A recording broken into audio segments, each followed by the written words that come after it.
Buenas noches, amigos, en una nueva edición de su programa Conversando con el Perú para analizar los hechos más importantes acaecidos durante la semana. Recordándoles a todos ustedes que este es un programa que se transmite por streaming, por pboradio.com y las redes sociales de la Coordinadora Republicana y el portal La Abeja. Soy Ángel Delgado y como todos los sábados me encuentro con Luciano Reboredo para llevar adelante el análisis correspondiente. Muy buenas noches, Luciano. Tu saludo al público. Ángel, ¿cómo estás? Buenas noches. Muy buenas noches también con todos los que nos escuchan y siguen el programa. Muy bien. La semana que ha concluido, sin duda alguna, está marcando un conjunto de elementos que van a caracterizar, van a precisar el derrotero de lo que viene para la próxima. Sin duda la presencia de la OEA, a través de la resolución que acordó la intervención, el nombramiento de una comisión y haber fijado ya fecha para la visita del mismo para el próximo 20 de noviembre, va a enmarcar el conjunto del desarrollo político acontecido en el país. ¿Qué duda cabe sobre eso? En consecuencia, vamos nosotros a tratar de hacer, te propongo, mi querido Luciano, algunas especulaciones, pero fundamentadas, sobre lo que va a ocurrir en los próximos días, en estos 15 días que van desde que ustedes, amigos, están escuchando este programa hasta la presencia, la visita de la comisión de la OEA que está programada para el 20 de los corrientes. En primer lugar, creo que habría que analizar el Parlamento Nacional, porque es uno de los grandes actores. El Parlamento ha dicho a través de su presidente de la República de que se está preparando para recibir a la OEA, ha mandado el escrito correspondiente, harán una estrategia, inclusive harán participar a los grupos políticos, en fin, ahí hay un tema, pues digo, ya el tema de la OEA ya está marcando, está diseñando. Uno de los protagonistas del Parlamento, el Ejecutivo, ¿no? Y todas las demás instituciones, ¿no? Incluso la Fiscalía de la Nación, que están en la mira de la OEA y que sin duda el papel que cada uno de ellos cumpla va a ser muy importante. Incluso tenemos conocimiento que ya hay varios organismos de la sociedad civil, colectivos, que están pidiendo participar, ¿no? Claro, en fin, ya la OEA hará una discriminación, no puede recibir a todos, escuchar a todos, pero bueno, algunos lo hará. Pero sí, lo que haga el Congreso en estos días. El Congreso sin duda es uno de los actores principales, y el otro gran actor es el gobierno, que duda cabe. El gobierno ha pedido esta intervención porque se considera acosado por el Congreso y otros poderes. En consecuencia, el Congreso de la República es el que tiene que prepararse de mejor manera para esta LIT que se va a desarrollar a partir del 20, 21 y días siguientes, claro. O sea, casi ya terminando el mes de noviembre. Porque la tesis del Ejecutivo ante este pedido de apoyo de la OEA es que hay una tendencia golpista, ¿no? Una nueva forma de golpismo encarnada, entre otros, en el Parlamento de la República. Así es, así es. Entonces, ¿qué cosa está pendiente? Yo creo que hay un anuncio importante que nos preocupaba a muchos, lo hemos estado diciendo en diferentes foros, medios de comunicación, era la demora del Parlamento para darle curso a dos denuncias constitucionales que están planteadas, una contra Pedro Castillo y otra contra la vicepresidenta, por causas distintas, pero que vienen de mucho atrás. Meses atrás, y de haberse llevado a cabo, yo creo, de mi punto de vista, que la recepción de la OEA hubiera sido en mejores condiciones. Entonces se ha anunciado por parte de Lady Camondes, la nueva presidenta de la Subcomisión de Acusaciones Constitucionales, que es un organismo muy importante del Parlamento, que el lunes en la mañana se va a resolver o se va a continuar los trámites que estaban paralizados de estos dos expedientes. El relativo a la acusación constitucional, que como los amigos conocen, viene desde el mes de febrero de este año, ha pasado ya bastante tiempo, y la verdad concluir una etapa fundamental para que la termine en forma la llamada fase de investigación. Es la acusación constitucional contra Pedro Castillo por traición a la patria en el caso del intento de entregar el mar peruano a Bolivia. Estamos hablando de eso, que efectivamente se ha hablado bastante, había mucha cuestión, pero ya estaba entrando a su fase final en la parte de instrucción, en la parte investigatoria. Y ya había pasado, digamos, todos los exámenes, el debate de las partes, habíamos tenido oportunidad de participar, quienes éramos sido los denunciantes, con Lourdes Flores, con Pancho Tudela, con Fernán Altuve, con Hugo Guerra, con Alfredo Viñolo, en el debate, y hemos discutido inclusive con los abogados, como el doctor Palomino Manchego, abogados del presidente de la República. O sea, digamos, y eso durante 2 meses y medio aproximadamente, ¿eh? O sea que ha habido, pues se ha llevado a cabo en diferentes sesiones y ha sido importante. Además, la comisión había nombrado de su seno a un ponente, a un congresista que tenía que recabar los datos de la investigación, que se ha hecho además de modo público, y terminar con un informe. El congresista Wilson Soto, ¿no? A pesar que lo han catalogado de niño, él cumplió y acogió los fundamentos básicos, el núcleo duro de esta denuncia constitucional, y entonces concluye su informe, su documento, señalando que hay responsabilidad de Castillo, hay infracciones a la Constitución, probables delitos, y se plantea entonces una sanción de inhabilitación en el cargo y la suspensión para ponerlo a disposición del Poder Judicial a nivel de la Corte Suprema y la Fiscalía de la Nación. Eso debió votarse en la siguiente sesión. Este informe fue emitido el 8 de agosto, o sea, en la semana del 10, 12, 14, 15 de agosto. Ahí se debió votarse. Hubiéramos sabido si finalmente el trámite seguía o moría ahí, porque hay esa posibilidad, por la correlación de fuerzas que ya se había pronunciado en otras oportunidades. Podía suponerse que la comisión iba a acoger por mayoría las conclusiones de Wilson Soto, y por lo tanto era una base para que pase el expediente ante la comisión permanente, la cual es la instancia que tiene que formular ya la acusación constitucional.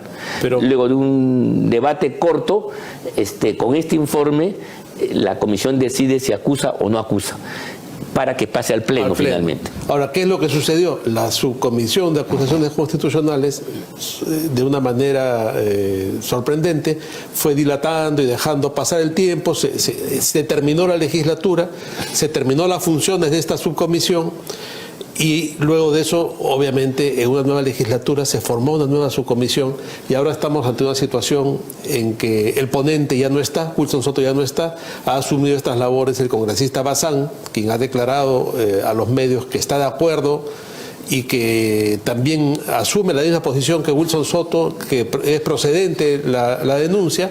Sin embargo, Ángel, es un problema porque esta nueva subcomisión va a tener que votar sin haber presenciado todo el debate y sin conocer el tema a fondo, sí, pues, lo cual desmerece bastante la labor de esta subcomisión, sin que ellos sean los responsables. No, claro. Sino por el hecho de esta lentitud y esta falta de diligencia en el manejo de la subcomisión en el Congreso, lo cual esperemos que se resuelva, ¿no? Es lo mismo en el caso de la acusación contra la señora Boluarte, que es una cosa tan elemental. Eso es mucho más sencillo. Con un informe de la Contraloría que es evidente, están todas las pruebas, están todos los testigos, y no debería haber demorado tanto tampoco. Sí, pues es verdad, esta demora, que es penosa, inexplicable, coincide con el cambio de mesa directiva, claro, pero debió haberse concluido el proceso, por lo menos a nivel de la fase de investigación, para que ya la nueva comisión permanente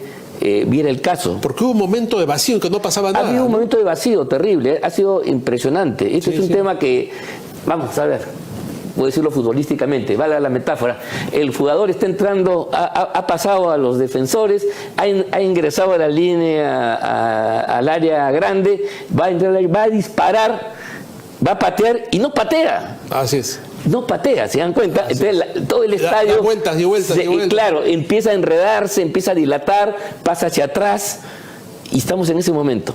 Mira, no me extrañaría que el día de mañana los que están defendiendo a Castillo, los opositores, en fin, los grupos que están en una posición contraria a la mayoría parlamentaria, hagan cuestión de Estado y planteen pues que nuevamente se escuche los informes, que se dé el debate, que se dé la investigación, porque ellos van a votar en cero.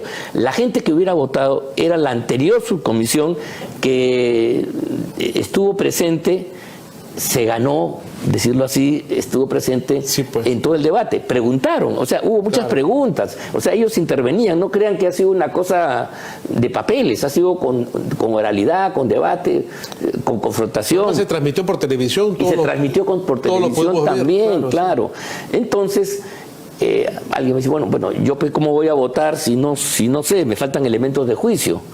El mismo Bazán dice que le parece bien, pero no es Soto, No es que mismo, Soto claro. sí estudió, se abocó durante todo el tiempo que estuvo al frente de esta responsabilidad y llegamos a una situación que ojalá pues se vuelva bien. Y el caso de Dina Boluarte también es terrible, porque ahí la subcomisión cometió un error gravísimo. Le dieron el encargo a una persona vinculada al gobierno, el congresista Raimundo. Así es. El cual... Que pidió 3 meses, ¿no? Sí, sin empacho alguno, dijo, tenía todo el tiempo del mundo, no había ningún apuro, y ahora se ha enfermado, es lo que tengo entendido, y no le han podido quitar el expediente por la demora, porque esto es un trámite rápido relativamente, y entonces el tiempo pasa. Aquí el tiempo políticamente no es neutral, sino juega a favor de alguien, Obviamente. y no a favor de la democracia. Así es. ¿No? Por otro lado, bueno, eso es lo que viene en el terreno del Congreso. Ahora, otro protagonista en la escena con miras a la llegada de la OEA es el Ejecutivo. Sí. ¿No? ¿Y cómo va a jugar sus cartas el Ejecutivo de acá al 20? ¿Qué cosa es lo que van a hacer? Aparentemente, ellos siguen en este plan de victimización, Sí. de enfrentamiento, Sí. ¿no? De generar una confrontación con la oposición, siempre apareciendo ellos como las víctimas y los acosados, ¿no? Hemos Sí, visto. sí. Pero también, por otra parte, está creciendo una indignación de los No, ciudadanos. pero antes que entremos a la indignación ciudadana, la maniobra más clara, sin duda instruido por esta portátil diplomática donde está Farol, El Forsyth, pedido de donde autorización. está Manuel Rodríguez, es justamente haber pedido, justamente en fechas coincidentes, un permiso del presidente para viajar a un acto muy importante, sin duda, la reunión de APEC, que se va a llevar a cabo en Tailandia, ¿no? Y luego retirarlo. Y luego lo han retirado porque han dicho que al no haberlo discutido en la fecha correcta ya se malogró todo el cronograma y entonces responsabiliza al gobierno. Entonces ese va a ser un argumento más del gobierno para decirle, miren, este Parlamento no deja que el Perú cumpla sus obligaciones internacionales, no le permite ir a los foros que está comprometido y por lo tanto está trabando Van a decir la marcha gubernamental. El presidente dirige las relaciones internacionales. Claro, cosa que es obvia. No lo dejan cumplir con su Además, labor. que es un tema para los diplomáticos que van a venir, es música celestial, porque Claro. Es su tema, ¿no? Te darás cuenta. Entonces, le quieren quitar, imagínense ustedes que si en sus países pues el Congreso impidiera que el presidente viaje a firmar un tratado, a tener conversaciones, a asistir a un foro internacional, qué sé yo. Es delicado, pero ahí está, esa es una maniobra habilosa. Es el tema de la OEA, ¿no? Es el tema, otra vez el tema de la OEA. Justamente están metiendo en el tema que ellos van a ver con mucha atención. Ahora, yo creo que el punto negativo de ellos ha sido el siguiente. Pues lo dijimos en un programa, ¿no? Lo conversamos contigo, había sido la caída del ministro de Salud, López, por actos de corrupción. Justo o sea, días, ¿no? ya es una corrupción de un año después, ya no es la de que se está fiscalizando, Claro. sino es la nueva corrupción. Entonces, claro, vuelve a traer el tema de que aquí el gobierno pues no es limpio y que efectivamente tiene un conjunto de problemas de tipo delictivo, y recuerda lo que va a ser, yo creo, la línea de defensa fundamentalmente del Congreso y los sectores democráticos de oposición, decir que aquí no hay un tema democrático, sino hay un tema de sometimiento a la justicia de actos criminales que no son en absoluto políticos, ¿no? Y que comprometen pues al entorno presidencial y al propio presidente de la República. Claro, es muy importante que la oposición demuestre ante la OEA que todo lo que se ha actuado y que, entre comillas, perjudica al Ejecutivo ha sido dentro del marco constitucional y dentro del marco de la ley. Así es, dentro de la regla de juego, con la regla del fútbol, pues Claro, nada se ha hecho al margen de la ley, Sí. nada se ha hecho al margen de la Constitución, ¿no? Incluso, si se puede cuestionar que haya habido 2 intentos frustrados de vacancia, ha sido de acuerdo al reglamento del Congreso. Además, no alcanzó los votos, pues, Claro, no alcanzó y no punto, ahí pasa quedó, nada, ¿no? o sea, Y si hubiera una tercera, igual. claro, lo que sería inconstitucional es que con menos votos se quisiera vacar a Castillo, Claro. cosa que no ha pasado, ¿no? Claro. Entonces sí, yo soy de los que creo que la lucha de la oposición democrática se ha llevado a cabo dentro del marco de rigor que establece la Constitución, se ha sido escrupuloso. Alguna gente no entiende esto, pero es importante cumplir las formas, cumplir las reglas, cumplir los procedimientos. Y por otro lado, la lucha ciudadana, ahora vamos a entrar a ello, sí, también se ha desarrollado dentro de un ambiente de marcha pacífica, siempre, de tranquilidad. Sí. En ningún momento ha habido el enfrentamiento que las izquierdas y los grupos radicales, por ejemplo, pusieron a tope durante la caída del presidente Merino y compañía, ¿se acuerdan? Donde se provocaba el enfrentamiento con la policía, se golpeaba a la policía, se disparaba estos pirotécnicos y estas escopetas caseras contra la policía, con el objetivo de provocar víctimas y muertos, que efectivamente lo consiguieron y que explica un poco sociológicamente hablando la caída de Merino y su gobierno. ¿Te das cuenta? Eso no ha sucedido en ninguna de las marchas de la oposición democrática. Por el contrario, todas ellas han sido con un sumo respeto a la policía, y la policía también se ha comportado ejemplarmente, ha abierto el pase, aislado, y las cosas pequeñas han sido controlar que la cosa no se desborde, y si hubo alguien que se sobrepasó, bueno, se lo capturaba y punto. Saltado por ahí, sí, aislado. Pero es todo dentro del orden que debe llevarse a cabo una protesta en democracia. ¿Te das cuenta? Como la que hemos tenido el día de hoy, ¿no? A horas tempranas de la tarde. Una masiva manifestación de rechazo al gobierno que igual también tendrá que estar en la mira de la OEA, ¿no? Porque es una evidente manifestación, sí, de muestra de que la población está sintiendo cada vez más una indignación y un rechazo al gobierno, y que además ha replicado en diversas ciudades del país. Sí. O sea, creo que es importante aquí las encuestas que reflejan esto, que lo estamos viendo en vivo y en directo, es sin duda un indicador más para saber pues que el gobierno tampoco tiene todas consigo, ¿no? Además, es importante que ya en las marchas o en las visitas que empiezan a hacer el primer ministro, los ministros, el propio presidente de la República, empieza a haber manifestaciones de protesta de otro tipo, no estos temas legales que, repito, yo soy de los que sostengo que eso está totalmente ajeno a la gente que vive en el Perú profundo, pero sí la gente, por ejemplo, en Piura le reclamaba pues que el hospital no público se ponga pues a trabajar. No puede ser que no haya atención las 24 horas del día, como decían las madres, cuando hay un problema, hay que dar a luz, tienen que irse hasta Sullana, no sé, una cosa realmente increíble.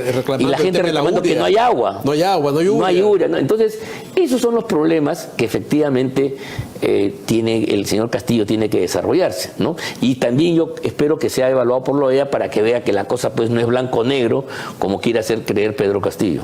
No, claro, y la absoluta incapacidad también de gestionar el gasto público adecuadamente, ¿no? Hoy día salió del comercio con el 51% del gasto está pendiente. Sí, pues. Estamos a punto de acabar. La verdad que yo a veces viendo la televisión y pensando para mí mismo, digo, caramba, ¿cómo no esta demanda de la gente? Además, si están viajando por todo el país, si deberían pues, no sé. Mira, uno de los méritos de Fujimori, con el cual tú sabes perfectamente que claro, no me une nada, yo soy totalmente en contra, creo que fue un dictador y además hubo corrupción evidente ahí, fue que tuvo justamente una práctica populista en el buen sentido de la palabra. Creo que él iba al pueblo con su secretario, entonces la gente le reclamaba agua, desagüe, el colegio, luz, claro, sí. Entonces tome nota. Y eso se ejecutaba. Por eso que la gente lo quiere, al Chino, a pesar de todo. Hasta ahora en muchos lugares. Eso es lo que explica por qué hay una votación importante por Fujimori con todo lo que ha sido, ya, aparte, en el Perú profundo. Sí, claro, no? Claro. Y muchos pueblos que te dicen, acá el único que hizo algo fue el Chino.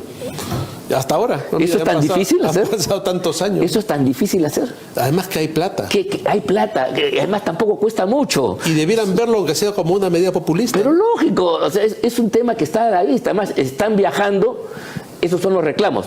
Pero en algunas entrevistas que yo tengo con algunos amigos de provincias, me dicen, el presidente vino aquí a Chancay, prometió no sé qué cosa, formó una comisión para ver el problema de tal pueblo. Ha pasado 4 meses, nada. Nada, claro. Nada. Hay otras prioridades, pues, ¿no? Yo no entiendo, la verdad, francamente, ¿eh? Es un poquito de criterio y le iría mejor para la gente y de repente también para el gobierno. Es evidente, ¿O no? es evidente, por supuesto. Sí, pero no, pues, porque hay criterios políticos, ¿no? De toma del poder, estas ideas que vienen de la izquierda más radical, y por otro lado la corrupción, ¿no? Sí, pues no sé, ahí deberían aprender de Fujimori, realmente que sí, por supuesto, y les iría mucho mejor, inclusive como gobierno, ¿ah? Como gobierno, porque atendiendo esas cosas no va a cambiar la realidad del país en su conjunto, no lo vuelve un gobierno espectacular. O sea, poner parches aquí y allá no es la tarea gubernamental. Ya no hablemos aquí de la gran obra, de la transformación del país, olvídate tú de eso, eso está fuera de los márgenes posibles de Castillo y su banda, pero sí puedes atender estas cositas. Si tú ves en tu casa una ranura por la cual está filtrando el agua o la luz, la arreglas, pues le pones un parche. Pongan parches, aunque sea, para que les vaya un poco mejor. Ángel, ha pasado 1 año y medio, casi, y no hay ni una sola obra que se pueda rescatar del gobierno, Sí, ni pues, una sola. ya estamos 1 año y medio, vamos al año y medio, efectivamente. ¿Cuál es la obra por la cual Castillo va a ser recordado? Además de todos los crímenes. Aunque sea que haya empezado una obra importante, nada. Nada, pues ni siquiera hay un proyecto. Mira, ha quedado en nada las 2 grandes promesas de él: la masificación del gas y las conversaciones para bajar el precio de este combustible, del gas, ¿te acuerdas? Sí. Se hizo cuando Bellido era primer ministro, hizo un show, se fue claro, a las oficinas acá de Lima del consorcio Camisea, le dejó un papel, una carta, un documento. ¿Qué ha pasado? Nada. No sé, ni siquiera se han sentado, creo. Nada, sí, o sea, claro. ni siquiera han leído la respuesta de la carta. No solamente ha seguido subiendo el precio del gas y de la gasolina, sino que ahora también hay escasez. Y Hay escasez y problemas. Y el otro tema, la dichosa segunda reforma agraria. A ver, ¿dónde está? No hay fertilizantes. ¿Qué reforma No, agraria? además, ¿cómo va a haber reforma agraria si no tienes ningún capitán? Has tenido 6, 7 ministros de Agricultura, cada uno peor que otro. Así es. O no, que duraban 1 mes, 2 semanas, 3 semanas. Entonces, ¿dónde está la promesa gubernamental? Nada de nada. No, Nada de nada. Ni lo prometido, ni nada. Porque, mira, el lagarto Vizcarra se dedicaba a poner primeras piedras. Ah, sí, claro. Entonces tú dices, este hombre está moviendo, ofreció 1000 colegios que nunca hizo ni uno. Tampoco. Pero había una intención aparente de ir haciendo alguna obra por ahí. Es que Vizcarra se legitimó de otra manera, Claro. usando la lucha anticorrupción a su favor, Claro. siendo él un campeón de la corrupción, tuvo la desfachatez Claro. de combatir a los corruptos que no eran él. Así. Ahí está, eso fue, eso, y con eso le colocaba bastó. primeras piedras. Y con eso le bastó. La gente pensaba, oye, algo están haciendo. Hace 1000 colegios que tampoco los hizo jamás. Nada, por supuesto. Ahora, que no. estos ni eso, ni lo otro, ni nada. Sí, pues, solamente esto no- corrupción en todas partes. Sí, pues la inopia, la inoperancia, la decrepitud de este gobierno, mira, en 1 año, unos meses más, realmente es desoladora. Y eso es algo, pues, que, no sé, en fin, eso es un tema político interno, ¿no? Pero claro, esto de la OEA, espero yo que las fuerzas democráticas salgamos, ¿no? Porque me incluyo en ellos, bien parados, y no el Frente Internacional se nos ponga en contra, pues, ¿no? Y que esta imagen que han logrado vender al comienzo, la famosa portátil diplomática de Pedro Castillo, la podamos o revertir o por lo menos impedir que se consagre, impedir que como un plomo caiga sobre las espaldas de todos nosotros, ¿no? Claro, ahora, todos estos temas que estamos hablando, ¿no? De la incapacidad, la falta de buen gobierno, la corrupción, tendrán que estar de alguna manera en ese diagnóstico que se muestra en la OEA para que comprenda también que del otro lado del Congreso y de la sociedad civil tiene que haber una reacción que le ponga coto a esta situación. Así ¿no? es. Entonces no es que haya un golpismo ni un obstruccionismo, sino una necesidad de que las cosas vuelvan a un cauce normal, porque no puede seguir el país a la deriva. Sí, pues, claro. ¿No? Eso es muy importante, Sí, que lo comprenda la OEA. La ingobernabilidad es un problema que, por supuesto, que es un factor que deteriora la democracia. Y la ingobernabilidad es resultado fundamentalmente del gobierno que no gobierna. Llegamos al final de este primer bloque, pasamos a los comerciales como corresponde. Así fue La Subcomisión de Acusaciones Constitucionales del Congreso puso fin a la más nefasta patraña contra el régimen democrático constitucional, porque aprovechando el deceso de 2 jóvenes, sin una investigación en serio, se confeccionó un relato tendencioso para inculpar a 3 autoridades que asumieron el gobierno luego de sancionarse la inmoral conducta del coimero Martín Vizcarra por un vasto consenso parlamentario. Con la denuncia archivada, se disipa el discurso panfletario construido por la cúpula estatal y la gran prensa obsecuente para esconder los crímenes de Vizcarra e imputar golpismo a una transferencia constitucional del poder. Entre el llanto de extremistas y caviares, se ha desechado esa pseudo-memoria colectiva destinada a generar un sentido común antirrepublicano, capaz de erosionar las bases mismas de la democracia peruana. Se hizo justicia. La Coordinadora Republicana es un espacio público de la sociedad civil que agrupa ciudadanos que, con independencia de sus particulares posiciones políticas o ideológicas, defienden y promueven los valores republicanos, los principios democráticos y la vigencia del Estado constitucional de derecho, rechazando cualquier intento de desconocerlos, reducirlos o desvirtuarlos. La Coordinadora Republicana se opone a las políticas que, primero, pretenden sustituir las instituciones y el procedimiento democrático por la presión de las turbas callejeras. Segundo, propician y alientan la nefasta práctica de judicializar y criminalizar la actividad política. Tercero, promueven un pensamiento único y totalitario contrario a nuestra tradición, valores familiares y libertad de conciencia. La Coordinadora Republicana defiende los valores del Perú.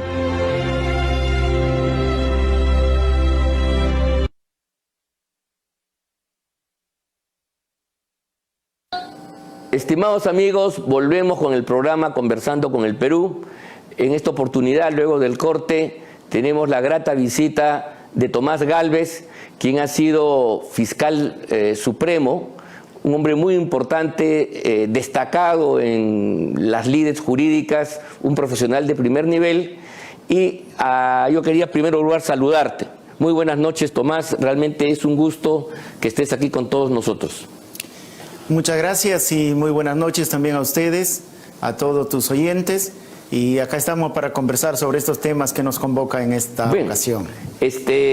A propósito de la noticia que recibimos todos que se habían entorpecido, suspendido, cortado las relaciones entre la Fiscalía de Brasil y la Fiscalía del Perú en torno a la investigación de los casos de Lava Jato, tú expresaste una opinión mediante las redes sociales que conmovió realmente a la opinión pública. Quisiéramos que explicaras en primer lugar las razones y cómo tú observas este fenómeno que para muchos es complicado porque tiene una profunda connotación jurídica, son investigaciones, son relaciones entre instancias de 2 países en una investigación que de por sí es sumamente compleja. Entonces quisiéramos que del modo más sencillo para que los amigos que nos están escuchando y viendo puedan entender, tú nos refirieras en qué consiste este problema. Mira, en realidad este es el resultado nefasto del acuerdo de colaboración eficaz que suscribió el Ministerio Público a través de los fiscales Vela y Pérez con la empresa Odebrecht. Ese sería el origen de todo. Ese es el origen, porque ese acuerdo realmente no fue una forma de investigar y esclarecer el hecho, sino por el contrario fue una estrategia para encubrir y favorecer a Odebrecht. Sí. Esa es la realidad. Recordarás que inicialmente estaba investigando Hamilton Castro. Así es. Y ante la conducta evidenciada de los funcionarios de Odebrecht de no querer colaborar realmente, él no quiso continuar con este acuerdo de colaboración. Pero llegaron estos fiscales, Vela y Pérez, y continuaron con este acuerdo, sobre todo dándole las mayores prerrogativas posibles a la empresa. Este es un acuerdo que lo hemos criticado bastante. Philip Butters tuvo inclusive una exclusiva, llegó a conocer una copia de este documento, por lo menos en parte, y desde ese momento se le hizo crítica y se desenmascaró porque sin duda era un acuerdo que favorecía a Odebrecht. ¿Tú podrías resumirnos muy brevemente estas ventajas que recibió Odebrecht a cambio de qué? Para situar el tema de origen. Mira, en realidad el acuerdo íntegramente favorece a Odebrecht.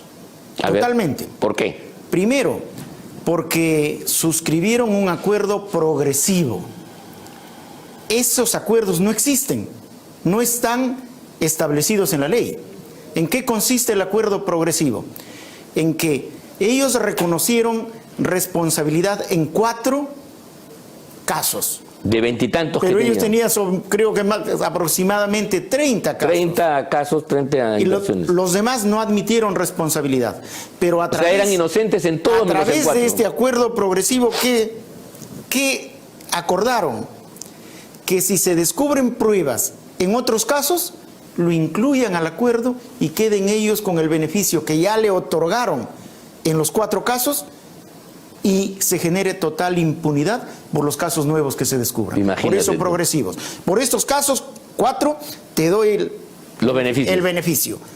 Siguen descubriéndose casos, los seguimos incluyendo al acuerdo Y no por ellos, quedas con los por una beneficios. investigación de terceros. Claro, porque Imagínate tú. Si hubiese sido que se esclarece el nuevo caso con información que ellos hubiesen dado, pues perfecto. De acuerdo. Pero acá no, que se descubra por cualquier medio, se incluía al acuerdo progresivo. Primero. Increíble. Segundo, ellos tenían que entregar las pruebas, la información veraz y oportuna, útil, veraz y oportuna para que le concedan el beneficio. Y estos señores no entregaron esa prueba, se comprometieron a entregar en el futuro.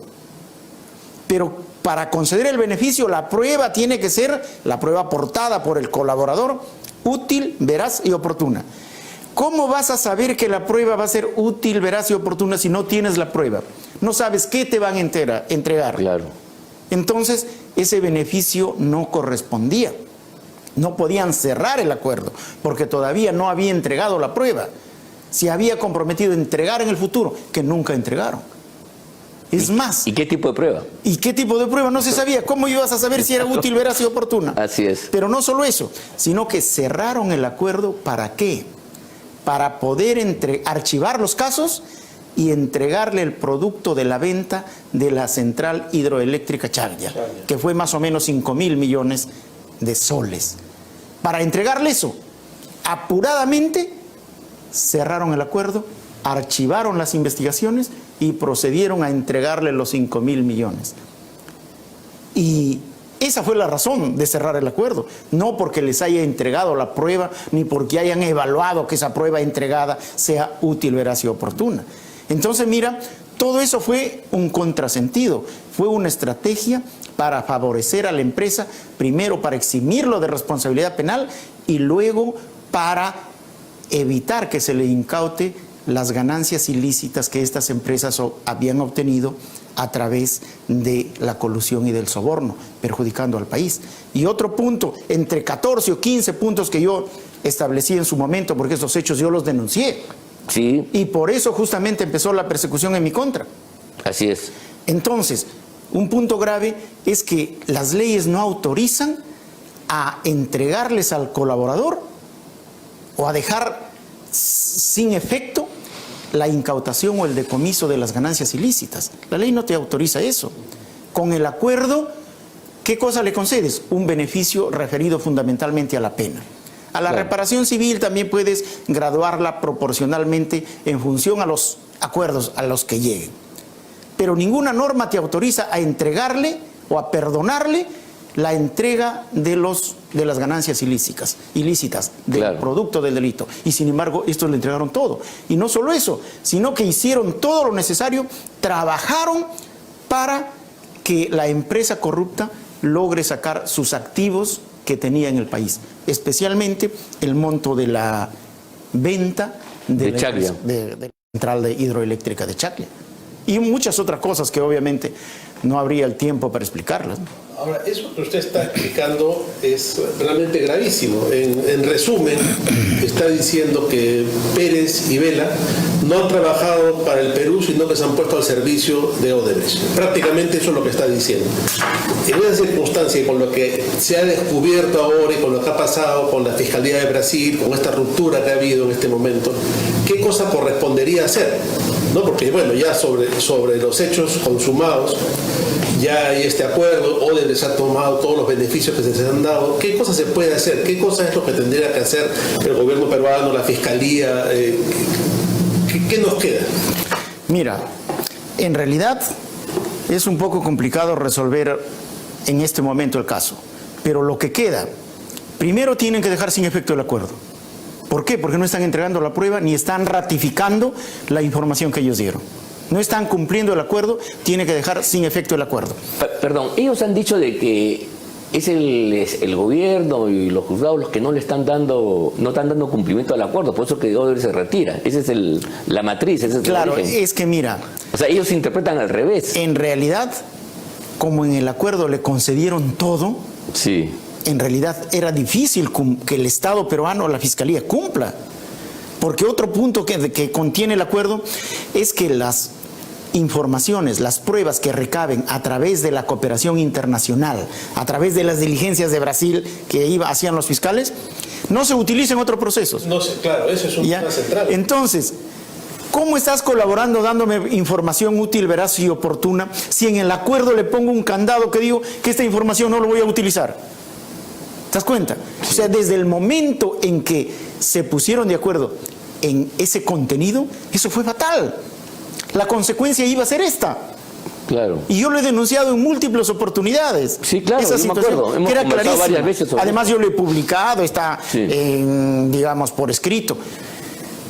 No iba a ser funcional este acuerdo. La consecuencia tenía que ser así. ¿Por qué? Porque le habían concedido todo. Ellos se habían sometido. Yo siempre dije, estos señores han puesto de rodillas al país frente a esta empresa corrupta, porque esa era la verdad. Si analizamos todo el acuerdo, es lamentable, pero repito, no hay tiempo. Pero fíjate, acá que han dicho que eso no pueden, la información, las pruebas que obtenían a través de la cooperación internacional, no podían utilizarlo. Entonces, ¿para qué se hizo el acuerdo? ¿Para qué se hizo el acuerdo? Y ahora, ¿qué ha pasado? Por ejemplo, se supone que en los arbitrajes le han llamado a declarar o a que informe Vela. Pero Vela, ¿qué tenía que decir sobre el arbitraje referido a los activos de, creo que de Gasoducto Sur y otros, ¿no es cierto? Así es. Ya. ¿Qué tenía que decir Vela? Sí, pues se ha cometido delito, estamos investigando este delito, que se ha resuelto, se ha archivado la investigación por la colaboración eficaz. Pero eso no le quita la condición de producto del delito a esos activos. Provienen de la colusión y del soborno. Y en consecuencia se tenía que incautar y decomisar. Eso es lo que más o menos tendría o seguramente que ha referido Vela. Pero, ¿qué han dicho ellos? Oye, tú no puedes utilizar la información que te hemos dado en el arbitraje donde estás informando y en consecuencia no estás cumpliendo el acuerdo y suspendemos el acuerdo. Solicitamos al Ministerio Público, la Procuraduría que suspendan el acuerdo y no colaboramos más. ¿Qué sucede? Entonces, mira, el gran problema es que Vela no podía decir, acá no ha habido delito. No podía decir por qué.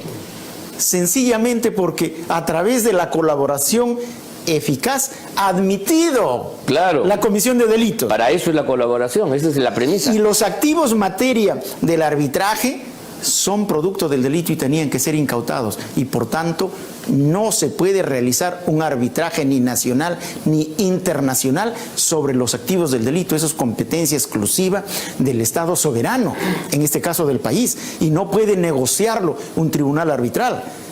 Eso le perjudicaría a Odebrecht, esa información. Entonces no quiere que eso se diga.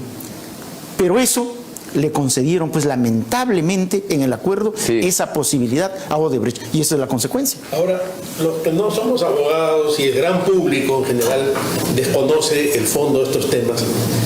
Dos fiscales como Vela y Barba, como Vela y Pérez, tienen absoluta autonomía y pueden hacer lo que quieran. Han actuado solos, alguien más los ha apoyado, pueden llegar al extremo de hacer un acuerdo que vaya contra los intereses nacionales sin que haya una autoridad sobre ellos, sin que haya algún control interno, sin que pase nada. Mira, en realidad la norma está totalmente determinada y es clara. Lo que pasa es que estos señores en ese acuerdo han cometido diversos delitos y han violado la ley totalmente. Prevaricato cantado. ¿Por qué? Porque, por ejemplo, ellos no le podían conceder el beneficio de exención de pena a los cabecillas o a los que contribuyen significativamente en la comisión del delito. Eso lo prohíbe la ley. Claro. Y ellos le han concedido a todo la excepción, claro, porque... a pesar que son cabecillas de la organización criminal. Claro, la cabeza que es Odebrecht. ¿Te das cuenta? Ahí es ilegal. No le han incautado, prácticamente le han perdonado, le han regalado el producto del delito. Eso es ilegal. Han suscrito un acuerdo progresivo, es ilegal. Se han comprometido a no utilizar la prueba, es ilegal, porque el fundamento de la colaboración del acuerdo es que se pueda utilizar esa prueba para resolver el caso. Si no, ¿para qué lo haces? O sea, ha sido un contrasentido total. Estos señores, repito, han trabajado para Odebrecht. El acuerdo es una estrategia para favorecer a Odebrecht. Y naturalmente que estos señores no es que hayan actuado por negligencia o algo así, porque eso pues, es elemental. Si eso cualquier persona lo sabe, lo conoce. Ellos, acá para mí ha habido una intencionalidad y en consecuencia una actuación dolosa. Así es. Y contestando la pregunta, obviamente que ellos solos no han estado, porque los que lo protegían ha sido Pablo Sánchez y Zoraida Ábalos. ¿Por qué? Porque recuerda que cuando sale el acuerdo, yo denuncié esos hechos y pedí a la Fiscalía de la Nación, a la Junta, a la Fiscalía de la Nación, que los separe estos señores, porque estaban abiertamente trabajando para Odebrecht y no quisieron hacerlo. Así es. Rechazaron la denuncia y a partir de eso me empezaron a perseguir, me empezaron a denunciar hasta que me sacaron del Ministerio Público. Pero eso yo lo había denunciado desde un primer momento porque eso era evidente. Sin embargo, recién ahora empieza a salir a luz. Se ha presentado la consecuencia. Y aquí hay que traer a colación otro hecho que termina de completar este rompecabezas. Es el interés que tenía el gobierno de Vizcarra en ese momento de tener elementos de juicio para perjudicar a la oposición, a su gobierno, a los partidos que tenían mayoría y presencia en el Congreso, y en consecuencia, al margen de estos asuntos técnicos que Tomás has explicado muy bien, estaba también el interés gubernamental y de los caviares y toda la gente que apoyaba a ese gobierno en ese momento de tener elementos para culpar, encarcelar y perseguir a los rivales. Y en consecuencia lo que Odebrecht hace fundamentalmente, y eso es un tema que yo quería que tú lo explicaras mejor, es dar información no tanto de los delitos cometidos, sino informaciones que habían dado aportes de campaña, que es un asunto de otra naturaleza, que en el tiempo en el cual estamos hablando no eran delitos aquí en el Perú y probablemente tampoco en Brasil, porque son los aportes de campaña. Y el hecho de que no se registraran recién ha sido objeto de una norma que penaliza este hecho, pero años después, y por lo tanto entonces los escándalos por los cuales Odebrecht va cobrando impunidad, sigue trabajando en el Perú, sigue contratando con el Perú. Ese es un hecho objetivo que siempre se condenó, era porque había dado nombres para comprometer a Keiko Fujimori, a Alan García, a Castañeda Locio, y en fin, a todos aquellos personajes que el gobierno de Vizcarra y los caviares tenían interés en combatir y destruir. Ese es el otro elemento, digamos, que explica el por qué una cosa tan tortuosa se festina a nivel del procedimiento, como tú has explicado, pero el interés político, y lo decían los periodistas que eran plumíferos del gobierno, que la información, los cognomes de los políticos, ese era todo el negocio. Ya mira, es que en realidad se da en un contexto, este acuerdo se ha dado en el contexto de que la política se judicializó, o al revés, la administración de justicia se politizó. Sí, ambos. Entonces, prácticamente los casos penales daban la pauta, daban la agenda de la política. Y en ese momento, este grupo que le llaman los caviares, ¿no es cierto?, ellos habían dominado la administración de justicia. Pero sucede que en esos días, justamente en la Fiscalía Suprema, en la Corte Suprema y en el Consejo Nacional de la Magistratura, habían perdido predominio. Así es. Entonces, ¿qué hicieron?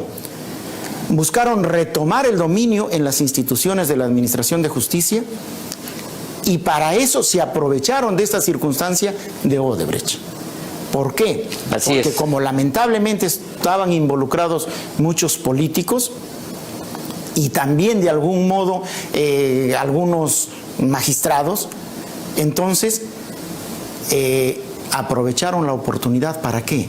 Para desarmar esa estructura jurisdiccional, las organizaciones de la Administración de Justicia, para volver a retomarlo.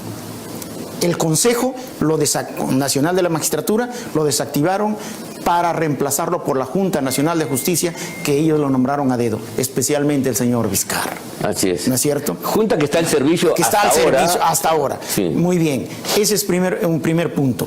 El segundo punto, que muchas de estas personas estaban vinculadas también a trabajos con Odebrecht, y especialmente Vizcarra estaba seriamente comprometido con Odebrecht. Entonces no le convenía que se investigue adecuadamente, que se esclarezcan los hechos vinculados Él y a su Odebrecht. primer ministro de entonces. Así es. El Ya, señor Villanueva, ¿se acuerdan ustedes? El gobierno en buena cuenta. El gobierno Entonces, estaba comprometido. Vizcarra tenía que controlar esa investigación. Y los señores caviares querían retomar su predominio en la Administración de Justicia. Se sirvieron de eso para crear artificialmente este caso de los cuellos blancos, que si bien es cierto, en el Callao trabajaron, ¿no es cierto?, ahí claro, algunos magistrados. ahí hubo un delito funcionarios, y lo extendieron. Pero a nivel de la Corte Suprema, del Ministerio Público, de la Fiscalía Suprema, no había nada. Pero ellos le dieron una connotación para desviar la atención, para que nos olvidemos de Odebrecht, que imputarle todos los males de la corrupción y del Perú a los supuestos cuellos blancos, que eran supuestamente el fiscal de la Nación, fiscales supremos, jueces supremos, y desviaron la atención. Y donde había ¿Ya? participado incluso el propio Vizcarra. Exacto. ¿Por qué? Porque Vizcarra no quería que se siga investigando Odebrecht. Claro. Y felizmente contó con la participación de esos señores, Pablo Sánchez, Zoraida Ábalos, especialmente Vela y ellos, y empezaron un ataque, una persecución furibunda contra las personas que los caviares querían sacar, y lograron sacarlos. Claro, por ejemplo, lograron desactivarlos. los medios Y los medios. El caso de Chávarri es increíble. Chávarri había sido elegido un mes antes, creo yo, de que estallara el escándalo, pero no había juramentado todavía, y había sido elegido a través de un procedimiento natural donde todos los fiscales, Por aclamación, por claro, aclamación. por aclamación, porque se aplicó el criterio de antigüedad. Entonces se aclamó, entonces se reconoció y punto. Nada más. Pero cuando él iba a juramentar, hacen estallar el conflicto y lo meten a Chávarri en el asunto del modo más injusto, porque evidentemente, al no tener el control de la fiscalía, este plan perverso de capturar el Estado, destruir a los enemigos y favorecer apoyándose en Odebrecht, no iba a poder funcionar. Claro, y mira, ahí tuvo un protagonismo total las fiscales Sandra Castro y Rocío Sánchez. Así es. Que ahora, digamos, se han retirado y están tranquilas, cuando ellas fueron instrumentos de Vizcarra para esto. No se ha dicho nada. Incluso la doctora Revilla, que muchos de los periódicos han salido a cuestionar, a criticar su salida, pero ella apoyaba a ese grupo conjuntamente con Pablo Sánchez y las fiscales del Callao, Sandra y Rocío, y fueron ellas las que inventaron la organización Cuellos Blancos en la Suprema, porque en el Callao obviamente existía. Claro, en el Callao había, y es un viejo delito. Aquí le era extender a todo lo que no quería el gobierno de entonces y los caviares, contaminar, y usaron ese elemento como una forma de insuflar, de generalizar una imagen negativa que finalmente dio resultado, ¿no? Para cambiarlo todo. ¿no? Para cambiarlo todo, y para capturarlo todo, para controlarlo todo. Es interesante cómo, visto a la distancia, aparecen los tentáculos de Odebrecht por todas partes, ¿no? Claro. ¿No? Es increíble en los medios, en el gobierno, O sea, en la Administración de Justicia, y hay un tentáculo en cada lugar para ir manteniendo ese poder a través de todo Mira, este. lo que nos está explicando aquí Tomás Gálvez es que Odebrecht, siendo el inculpado principal, el responsable, se da maña para minimizar su responsabilidad, incluso en términos judiciales, y imputarle la responsabilidad a otros. Claro. Te trasladó Mover el foco de atención a otros. hacia los políticos de oposición, incluso hacia la gente del Parlamento que tenía poco que ver, incluso hasta Keiko Fujimori, que ni siquiera había sido funcionaria en esa época y no había tenido que ver con ninguno de los contratos. Pero como Odebrecht le había dado un aporte en la campaña, ya bastó para que todo lo que ustedes conocen, que es historia conocida. Y sabes que un punto clave es el siguiente. Yo en ese momento, haciendo un análisis jurídico, técnico, concluí que esos aportes de campaña no eran delitos. Y esa fue la razón por la que la Junta me saca. Sí, claro. Fundamentalmente. Esa es la razón. Y ahora les aseguro que se va a demostrar que eso no era delito. En el ¿Por juicio qué? oral. Claro. Eso va a terminar todo. ¿Por qué? Porque mira, ven. Estaba claro que no era delito, tanto así que el Congreso, recién creo que en agosto del 2019 me parece, Da una ley, sí. Da la ley considerando delito a los aportes de campaña. Si recién lo saca es porque no era delito antes. Claro. Entonces, eso lo Y hicieron. la ley no tiene efecto retroactivo. Justo para perseguir pues a los Así es. políticos. Y lo grave ahí, mira, es que se dio una orientación a toda la administración de justicia a casos intrascendentes, que supuestamente estaba dando información Odebrecht. Pero ¿qué información útil iba a ser si la información que te daba era sobre hechos que no eran delitos? ¿Qué utilidad tenía? Ninguna. Pero por eso, supuestamente, ellos habían colaborado enormemente y le dieron inclusive Claro. el beneficio de exención de pena. ¿Se da cuenta? Cómo habían manipulado, pero de una manera Una farsa. vergonzante, una farsa todo. Y eso hasta ahora continúa, porque ¿saben qué? Lamentablemente estos tipos penales, que yo he escrito bastante sobre lavado de activos y organización criminal, que son tipos importantes en la lucha contra la criminalidad, contra la corrupción. Pero ¿qué sucede? Son tipos abiertos, en donde los fiscales están actuando de una manera maliciosa en muchos casos. En otros casos hay que rescatar el buen trabajo de los fiscales, pero eso está haciendo un gran daño y está generando una inseguridad jurídica total. Eso se tiene que corregir en algún momento. Sí, pues yo creo que poco a poco, miren, a pesar del tiempo y la injusticia cometida, es el tiempo justamente el mismo factor el que va a hacer que la verdad se vaya imponiendo, los hechos se van a ir clarificando y vamos a tener al final ya una historia completa de esto que fue un asalto al poder por parte de un grupo aprovechando un irresponsable, un hombre venal, un delincuente como Vizcarra y instrumentalizando a las herramientas del aparato jurisdiccional peruano, poniéndose al servicio de esta lucha antidemocrática, de combatir, de perseguir a los adversarios políticos, y todo sobre el sustento de Odebrecht. Ahí Odebrecht recupera, porque de inculpado se pasa a ser cómplice de esta estrategia, donde a cambio de algunas minucias consigue efectivamente recuperar terreno y seguir trabajando, y la verdad el daño que ellos han sufrido luego del hecho cometido en el Perú son prácticamente insignificantes. Hemos llegado al final de nuestro programa, podríamos haber seguido mucho tiempo más. El tema es realmente apasionante, pero tenemos que decir punto final.